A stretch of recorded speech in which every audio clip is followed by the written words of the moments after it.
Assalamualaikum warahmatullahi wabarakatuh.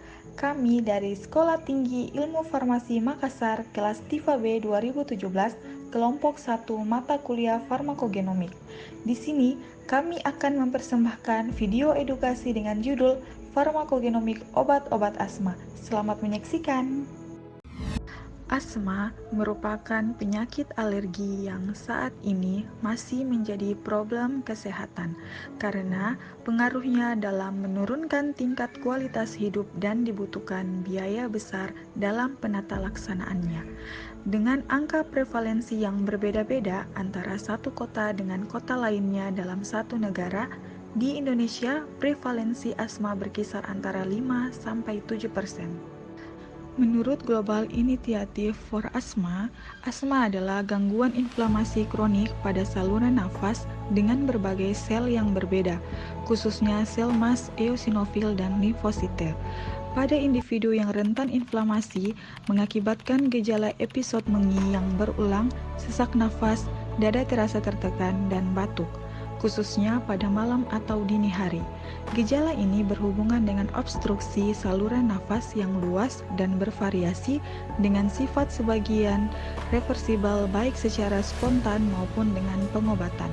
Faktor-faktor penyebab asma terbagi atas dua, yang pertama faktor genetik dan yang kedua faktor lingkungan. Faktor genetik disebabkan karena adanya salah satu anggota keluarga yang mempunyai riwayat alergi atau asma, sehingga dengan mewariskan gen asma akan meningkatkan risiko anak 2 kali untuk berpeluang menderita penyakit tersebut dibanding orang tuanya. Lingkungan juga menjadi salah satu faktor yang dapat meningkatkan risiko asma. Faktor yang menjadi pencetus kekambuhan asma alergik disebabkan oleh kepekaan individu terhadap alergen diantaranya debu, spora jamur, serbuk sari, bulu halus binatang, serat kain atau yang lebih jarang terhadap makanan seperti coklat dan susu sapi. Faktor non-spesifik juga dapat mencetuskan asma diantaranya latihan fisik, flu biasa, dan emosi. Gejala penyakit asma. Gejala utama penyakit asma meliputi sulit bernapas atau terkadang bisa membuat penderita mengap-ngap, batuk-batuk, dada yang terasa sesak, dan mengi atau suara yang dihasilkan ketika udara mengalir melalui saluran nafas yang menyempit. Apabila gejala ini kumat, seringkali penderita asma menjadi sulit tertidur. Gejala asma yang memburuk secara signifikan disebut serangan asma.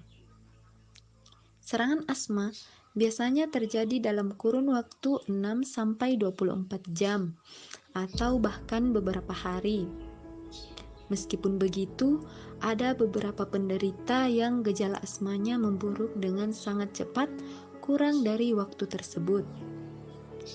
Selain sulit bernafas, sesak dada, dan mengi yang memburuk secara signifikan, tanda-tanda lain serangan asma dapat meliputi inhaler pereda yang tidak ampuh lagi dalam mengatasi gejala batuk, mengi, dan sesak di dada semakin parah dan sering, sulit berbicara, makan, atau tertidur akibat sulit bernapas, bibir dan jari-jari yang terlihat biru, denyut jantung yang meningkat, merasa pusing, lelah atau mengantuk, dan adanya penurunan arus puncak ekspirasi. Patofisiologi asma. Adanya alergen yang masuk ke dalam tubuh dikenal sebagai zat asing oleh tubuh kita. Alergen akan ditangkap oleh antigen presenting cell berupa makrofag atau dendritic cell, atau diikat langsung oleh sel B yang memang berperan sebagai antigen presenting. Sel B terlebih dahulu akan mengenali jenis alergen yang akan dibuatkan antibodi, di mana pada tahapan pembuatannya sel B tentunya membutuhkan bantuan oleh sel T helper 2 untuk membuat antibodi.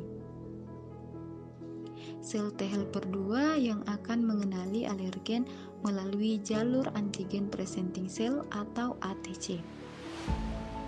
Setelah jadi antibodi berupa imunoglobulin E atau IgE yang sebelumnya telah tersintasi melalui proses tertentu karena merupakan faktor kronik, sehingga jika alergen yang sama masuk kembali akan menyebabkan aksi berlebihan pada tubuh pasien dan menyebabkan alergi yang memicu pembentukan antibodi IgE.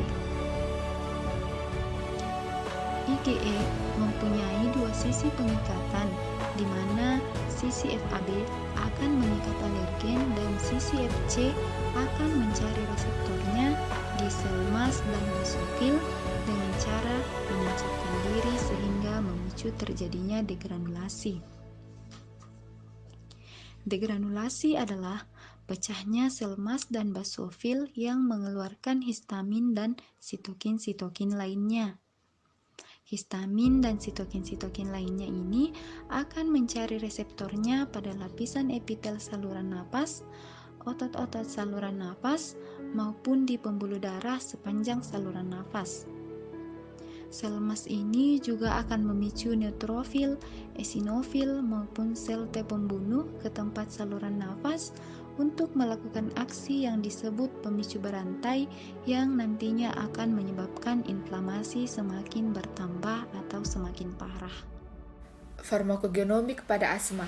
Asma termasuk penyakit yang heterogeneous disease yang biasanya memiliki banyak pemicunya dan komplikasi yang terjadi.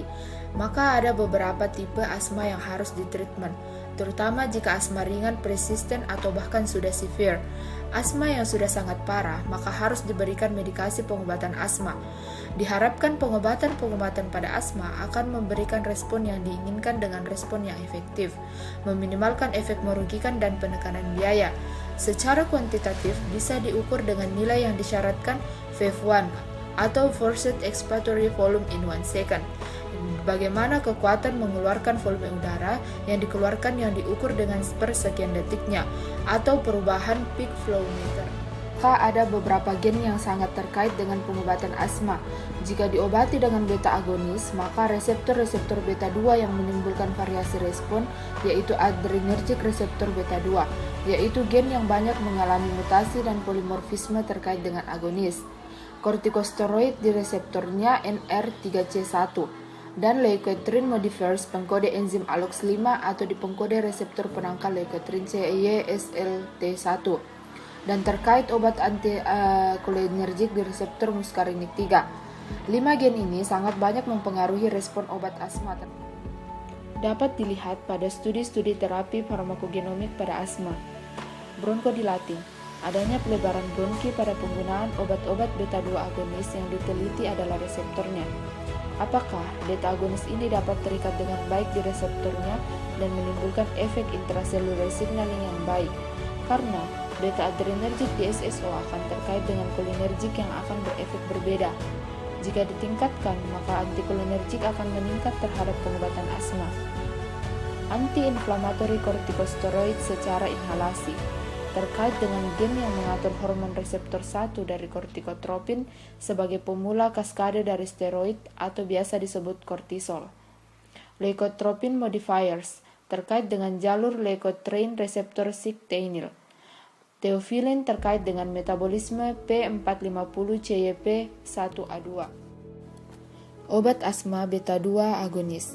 Contohnya, salbutamol yang bereaksi pendek akan mencari reseptor beta 2. Beta 2 terstimulasi kemudian akan terjadi perubahan ATP menjadi siklik AMP. Akibat diaktifkannya adenosin siklase lewat jalur G protein kinase alfa. Inilah nantinya yang akan meningkatkan siklik CAMP yang menyebabkan bronchodilatasi.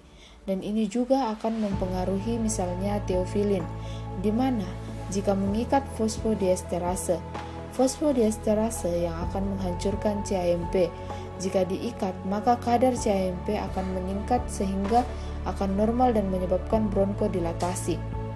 Target obat bronchodilator dari beta 2 agonis seperti salbutamol atau formoterol di reseptor beta 2. Gen terkait farmakogenomik obat asma. Gen penyandi pada beta agonis. Ada 4 studi farmakogenomik yang paling banyak diteliti, yang mengalami polimorfisme terkait dengan reseptor ADRB2 terletak di kromosom. Uraiannya, apabila reseptor mengikat beta-2 agonis, maka akan melepaskan dan menstimulasi adenyl siklase melalui stimulasi protein gas yang mengaktifkan protein kinase, sehingga terjadi penurunan kalsium intraseluler yang menyebabkan relaksasi otot polos saluran nafas. Obat asma kortikosteroid. Target aksi obat antiinflamasi steroid, terutama jenis inhalasi kortikosteroid. Contoh obatnya beclomethasone, budesonide, dan fluticasone. Reseptornya adalah di reseptor glukortikoid yang merupakan reseptor intraseluler.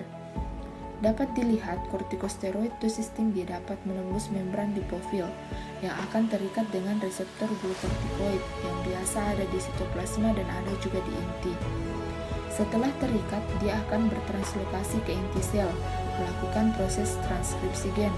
Gen yang ditranskripsi adalah gen antiinflamasi dan akan terbentuk protein baru, di mana protein baru inilah yang akan disekresi keluar dari sel dan akan terikat dengan reseptornya.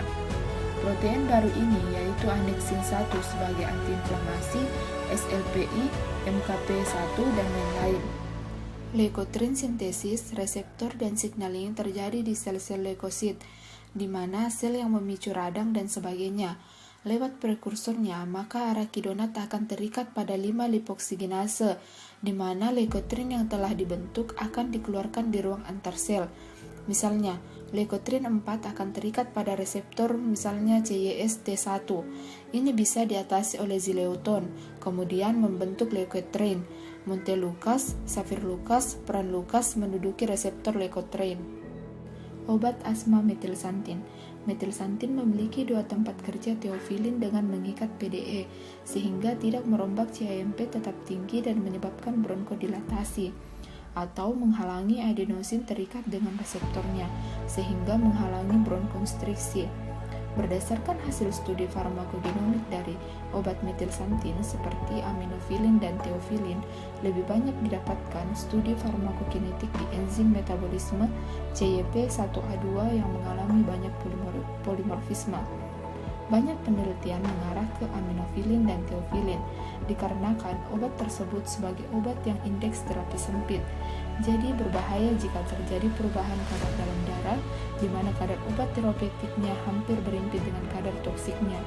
Interaksi obat dapat mempengaruhi teofilin sehingga menyebabkan penelitian mengarah ke obat tersebut. Aplikasi farmakogenetik farmakogenomik obat asma. Setelah didiagnosa asma, kemudian ditreatment pertama non-farmakoterapi untuk gejala yang ringan. Jika asma sudah harus diterapi dengan obat, maka harus dijalankan algoritma farmakoterapi dengan skenario present diberikan first line treatment beta-2 agonis, ICS 5 sampai didapatkan terkontrol 1-3 bulan tercapai. Maka prescription continue obat tersebut tetap dilanjutkan, tetapi jika tidak tercapai atau efek merugikan meningkat, maka diberikan second line treatment. Untuk pengobatan prospektif masa depan, setelah dilakukan profiling genotip dari semua pasien, jika sudah ada chipnya dan sebagainya, maka prediksi dari terapi first line terapeutik sudah bisa dipakai. Misalnya, menggunakan first line terapi tetapi tetap dipantau efek merugikan terjadi. Jika sampai terjadi efek merugikan, maka solusinya dengan mengurangi dosisnya atau dengan mengganti obatnya. Selain itu, yang diharapkan yaitu good respondent. Dengan respon yang bagus terhadap first line treatment, tetapi dengan respon yang buruk terhadap hal itu, maka tidak dapat ditingkatkan dosisnya. Itulah tadi video edukasi dari kelompok kami. Semoga bermanfaat untuk kita semua. Lebih dan kurangnya mohon dimaafkan. Wassalamualaikum warahmatullahi wabarakatuh.